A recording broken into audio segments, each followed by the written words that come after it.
Hi, I'm Sydnie Dorma, and I did my capstone project on the depictions of hysteria in 19th century Gothics written by females. So the research questions I considered were: how do infamous 19th century female Gothic writers defy gender stereotypes through the construction of male characters? What is the history behind hysteria, and what about that history is flawed? In what ways does Rochester from Jane Eyre represent hysteria? And in what ways does Heathcliff from Wuthering Heights represent hysteria? So the research methods I went in with were qualitative research by studying the social reality in the 19th century to understand their views on hysteria better. Case studies, specifically Millen's narcissistic personality case study, which I related to Heathcliff, which you'll see later on in the presentation. Descriptive research I used to examine the population of the Victorian era to better understand their society and beliefs at the time. And finally, exploratory research, which just was first going into it researching what scholars think of male hysteria in general. So, about hysteria, hysteria is uterus in Greek.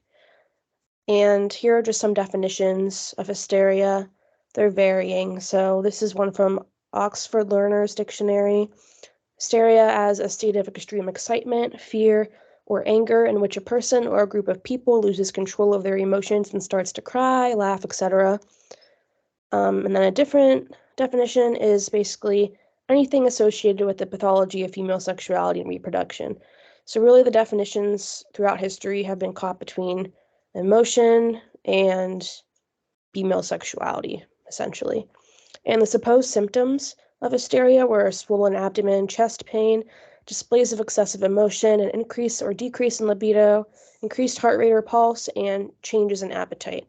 And these symptoms were back then claimed to have been solely female, since hysteria was a solely female diagnosis. But really, as you can see, all these symptoms could be for any gender.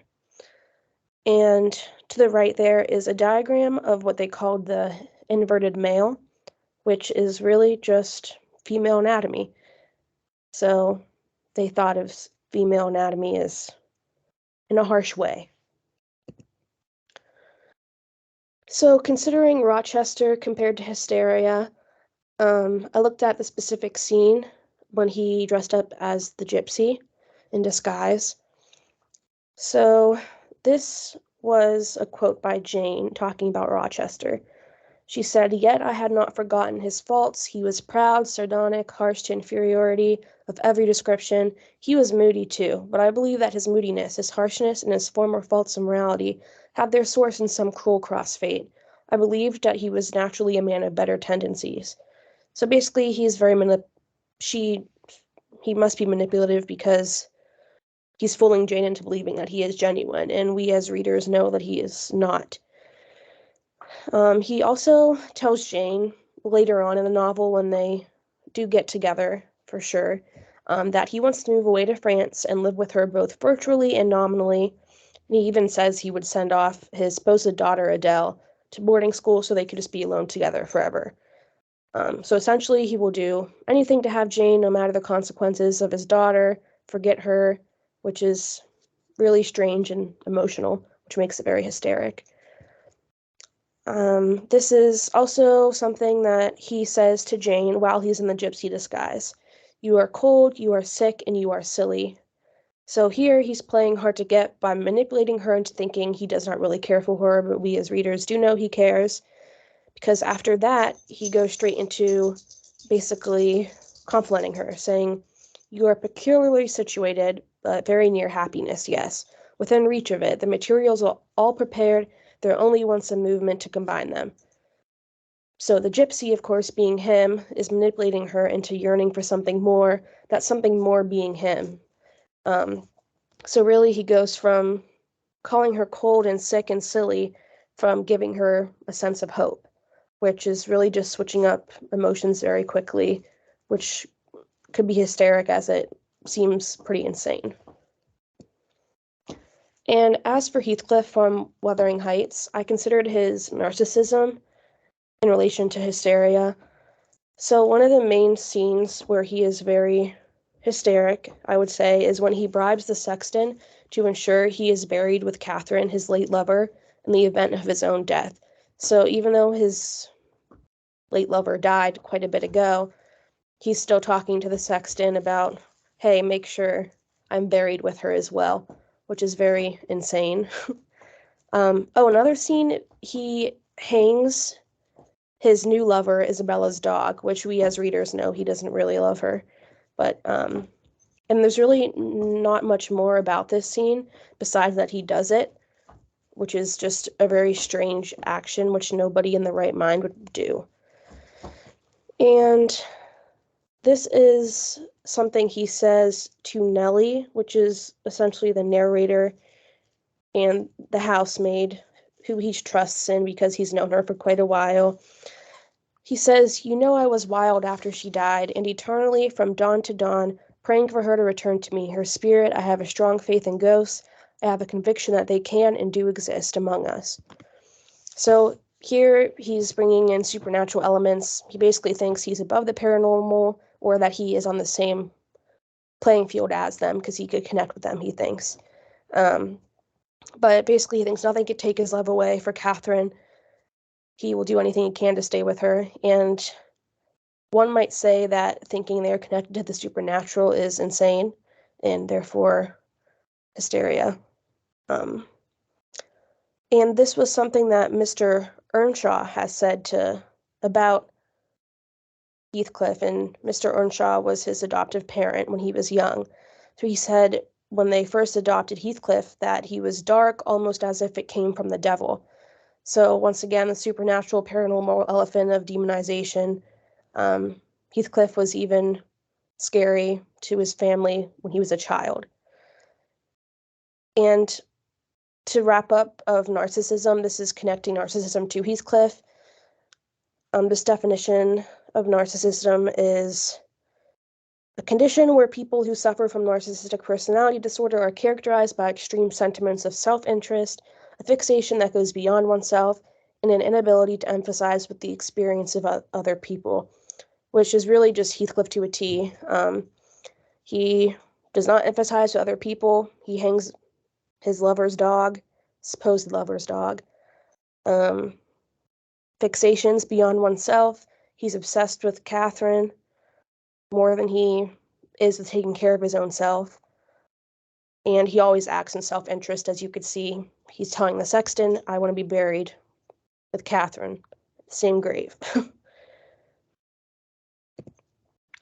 So in conclusion, hysteria, albeit a historically female diagnosis, was obviously twisted into something of a feminist statement through the use of fiction, like the Brontes, by using Heathcliff and Rochester. So the Brontes wrote fictionalized men in the place of standardly female madness, and with the creation of these hysteric male characters, Gothic narratives took a turn towards recrimination. So this could have been the way for the Brontes or female writers of the time to kind of raise their voices and stand up for this diagnosis on the sidelines without being too loud about it. So rather than bluntly bashing the gender diagnosis of hysteria, the Brontes chose to fight fire with artful, clever passion, which was their writings. And the calculated character building of Rochester and Heathcliff is substantial to binary challenging literature of the time, especially. And considering Gothic aspects of both writers' styles, they connect to humans' natural interest in the harrowing and the erroneous, to which humanity is questioned in the characters they created through Rochester and Heathcliff. So really, Gothicism, hysteria, insanity are all things humans are naturally interested in, which is another reason why these novels are both just so eye-catching. And the characters as well. As for future research on the topic, I think I would consider more modern literature that question hysteria. I think there needs to be some more, definitely, research on that. And potential new case studies. I don't think there are many, but that would be interesting. And also comparing other Bronte novels or even just 19th century female Gothic writers in general, to find other instances of hysteric male characters, to just kind of compare and contrast if other females were writing about these things as well. And incorporating this into my work, I think it's more so about what I took from it personally, just the writing experience of it all. I think the differences between conciseness and meticulousness was something I learned, and also something that I would want to take with me into my own classroom to teach my students. So conciseness, I learned, is very important when I'm writing a capstone like this, because it could be very, very erroneous and you could easily get off track. And same with the meticulousness, though. The being too meticulous can definitely make you go off track. So you need to find that happy balance between conciseness and meticulousness. And also, especially in my ESL classroom, urging the reading of diverse genres is really important. I never thought I would like Victorian writings as much as I do, but they're one of my favorite genres now. So I think urging diverse reading is really important. So basically what I learned throughout this capstone process was there was always room for improvement, of course. Reading, writing, and research are endlessly intertwined, at least in the scholarly sense. And of course, conciseness is key. And probably most important, database choices and keyword searches are crucial to sufficient research. I spent a lot of time choosing the correct databases and keywords so I could get the articles and journals that I needed. And finally, overthinking will only deter the goal, so I really had to sit myself down and try not to overthink too much.